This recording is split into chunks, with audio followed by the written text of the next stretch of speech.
Welcome, everybody. Whether you're live with us or listening to the recording, we're great to have you on today. This is the first Q3 2020, well, the first quarterly market update, and this one's for Q3 2020 that we're doing. This is a new thing for us, so we're trying to bring something a little bit different for you to listen to that's fast and not so detailed, the non-nerdy thing. So this is the numbers for the last quarter that ended on September 30th. The U.S. market, looking at the entire market, as represented by the Russell 3000, up 9.2%. That's really good for just one quarter. International developed plus 4.9%, also very good for one quarter. Emerging markets, amazing, plus 9.6%. Global real estate, 2.5%, which is good for a quarter. And bonds in the U.S. and outside the U.S. about 0.5%. Not too unusual, maybe slightly below average. Small cap in the U.S., and we bring this up because we love small cap. But in the U.S., it was not in favor this last quarter, that being a blip in time. But over the long haul, small cap gives you some better returns.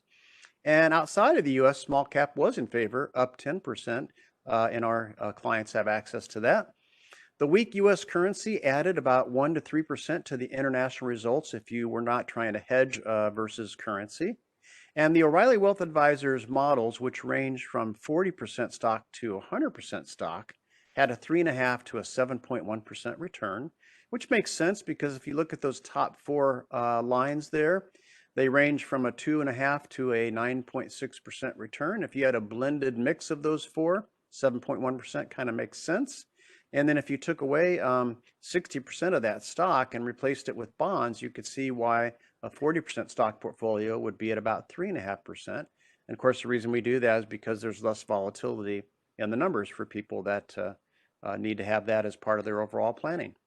So if you go to O'ReillyWealthAdvisors.com, navigate over to the blog, and you can get real deep and detailed with all of this stuff, with all the global markets and their returns, about as detailed as you can possibly imagine, as well as a lot more detail on the O'Reilly Wealth Advisors model portfolio. So let me add on, though, some other interesting points, things going on. First of all, S&P 500, due to dramatic energy stock drops and a strong tech performance, the mixture of the S&P 500 has changed. It's kind of becoming a tech index. Energy is hardly represented at all. It's down to something like 3% when it was much higher than that previously. Also, gross domestic product is about to come out for the Q3. Sorry, I don't have the day. It's going to be issued right here in front of me, but it's going to be before the election. I know that. And it's interesting there, what's going on there. First of all, the GDP is confusing and misleading because it's a quarterly report, but yet the number they give, the headline number, is annualized. So it amplifies, whatever number you see is amplifies because basically it multiplies it by 4. So it can be very misleading and confusing, and that's particularly true with the big drop and the big recovery that we've just experienced. So the next GDP report, there's actually an organization out there that puts out a estimate that they update on a regular basis so that you can kind of see what to expect on the next GDP report. And one of the most recent numbers from that report shows that it's expected to be a report of around 35%. Last quarter, it was negative 31.4%. Both of those numbers are misleading because they're annualized. So last quarter, the minus 31.4. If you divide that by 4, it's somewhere a little less than 8. So it was about negative 7 point something down last quarter. And this quarter at 35%, if it makes 36% by the time it's announced, that's a 9% increase from second quarter to third quarter. Basically, this proves that the truth that it's been pretty much a V recovery. And as I look at all the different numbers that I see reported, that's what I'm seeing as truly a V. And some other interesting trends here.